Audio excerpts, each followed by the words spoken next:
लेकिन वेदव्यास जी महाराज की आत्मा जो थी वो अंदर से बार बार धिकार रही थी कि अभी तक आपने कुछ नहीं किया, कि अभी तक आपने कुछ नहीं किया। इस बात को लेकर के वेदव्यास जी महाराज चिंतित हो जाते हैं। इस बात को लेकर के वेदव्यास जी महाराज जो चिंतित हो जाते थे, तो उसी समय ब्रह्मापुत्र देव श्री नारद का पदार्पण हुआ। जब ब्रह्मापुत्र देव श्री नारद का पदार्पण हुआ, वेदव्यास जी ने क्या किया, सुंदर सा आसन डाल दिया, बड़े प्रेम के साथ में बिठाया। बिठाने के बाद में वेदव्यास जी महाराज ने क्या किया, देवर्षि नारद से पूछा, महाराज सब कुशल है? देवर्षि नारद ने जवाब दिया, कुशल है, लेकिन तुम अपनी बताओ। जैसे इतनी बात सुनी तो उसी समय वेदव्यास जी महाराज ने देवर्षि नारद से कहा, महाराज हमारा भी सब ठीक है। देवर्षि नारद ने जवाब दिया कि तुम मुझे ठीक दिखाई नहीं दे रहे, ऐसा लग रहा है कि तुम्हारे अंदर कोई चिंता बनी हुई है। तो उसी समय वेदव्यास जी महाराज की बात को सुनकर के देवर्षि नारद से कहने लगे, वेदव्यास जी महाराज के महाराज मैंने 4 वेद 6 शास्त्र कुछ नहीं किया। इस बात को लेकर के मेरे अंदर दुख पैदा हो जाता है। जवाब दिया महाराज कि मैंने 4 वेद 6 शास्त्र 17 पुराणों की रचना किया, लेकिन मेरी आत्मा मुझे अंदर से बार बार धिक्कार रही है कि अभी तक आपने कुछ नहीं किया। तो देवर्षि नारद ने जवाब दिया, मानता हूँ कि तुमने 4 वेद 6 शास्त्र 17 पुराणों की रचना किया, लेकिन अभी तक आपने भगवान श्री हरि नारायण की चर्चाओं को नहीं लिखा। इसलिए तुम्हारी जो है वो आत्मा अंदर से बार बार धिक्कार रही है कि अभी तक आपने कुछ नहीं किया। आज जैसी इतनी बात सुनी, उसी समय वेदव्यास जी महाराज से देवर्षि नारद ने जवाब दिया कि तुमने 4 वेद 6 शास्त्र 17 पुराणों की रचना तो किया है, लेकिन अभी तक आपने भगवान श्री हरि नारायण की चर्चाओं को नहीं लिखा। इसलिए जो है वो तुम्हारी आत्मा तैयार किया, वो कहां से लिखूं जो मेरी आत्मा को शांति मिल जाए। तो उसी समय मेरा जवाब दिया कि कहीं जाने की जरूरत नहीं है, जो आपने 4 वेद 6 शास्त्र 17 पुराणों की रचना किया है, उसी का थोड़ा थोड़ा भाग लेकर के 18वां पुराण तैयार करो। जवाब दिया, उसी का थोड़ा थोड़ा भाग लेकर के 18वां पुराण करो। जब 18वां पुराण तैयार करोगे तो उसी समय वेदव्यास जी महाराज ने जवाब दिया, तो उससे क्या होगा? वेदव्यास जी ने जवाब दिया, मिलेगी। उसी समय वेदव्यास जी महाराज ने क्या किया, देवर्षि नारद वहां से चले गए। वेदव्यास जी महाराज ने लिखना प्रारंभ किया। 4 वेद 6 शास्त्र 17 पुराणों की रचना तो किया था, लेकिन 4 वेद 6 शास्त्र 17 पुराणों की रचना करने के बाद में आज 18वां पुराण जब लिख करके तैयार करने लगे, तो जो 4 वेद 6 शास्त्र 17 पुराण के अंदर जो रचनाएं हुई थी, सभी रचनाओं का थोड़ा थोड़ा भाग लेकर के 18वां पुराण तैयार किया। और जब 18वां पुराण तैयार किया, और जिस समय उस 18वें पुराण को तैयार किया है, उस पुराण का नाम रखा है श्रीमद् भागवत महापुराण। जिस समय वेदव्यास जी महाराज 18वें पुराण को लिख रहे थे, तो सबसे पहले नैमिष क्षेत्र की महिमा का वर्णन किया है। नैमिष क्षेत्र की महिमा का वर्णन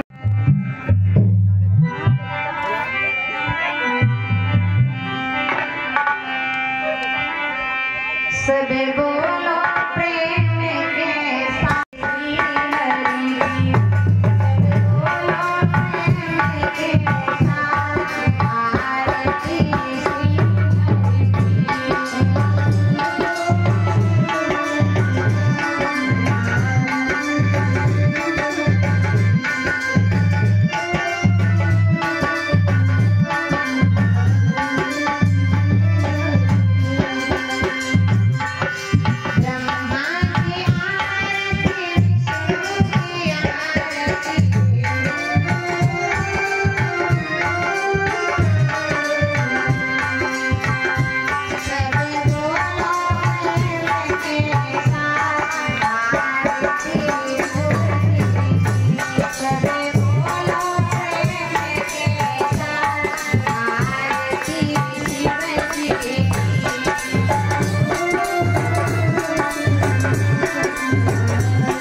सती भेंट मुन्ना।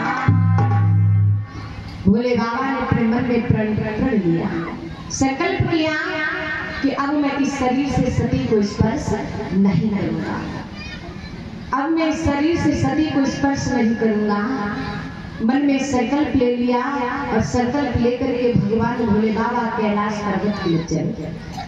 जैसे कैलाश पर्वत के लिए चले हैं भगवान भोले बाबा, आज उसी समय जब भगवान भोले बाबा कैलाश पर्वत के लिए चले, भगवान भोले बाबा कैलाश पर्वत के लिए जब चले और जैसे कैलाश पर्वत के लिए चले हैं भगवान भोले बाबा, रास्ते में जाकर के पहुंचे उसी समय आकाशवाणी हुई। आकाशवाणी हुई कि हे भोले बाबा, तुम्हारे समान इस दुनिया में कोई प्रण करने वाला नहीं है।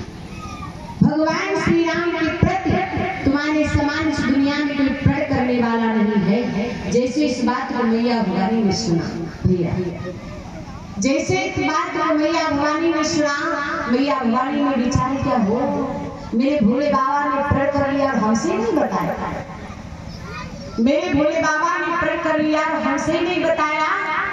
आज मैया भवानी पूछने लगी, और क्या बोली है बाबा, एक बात बताओ, आपने कौन सा प्रण किया, हमसे भी नहीं बताया।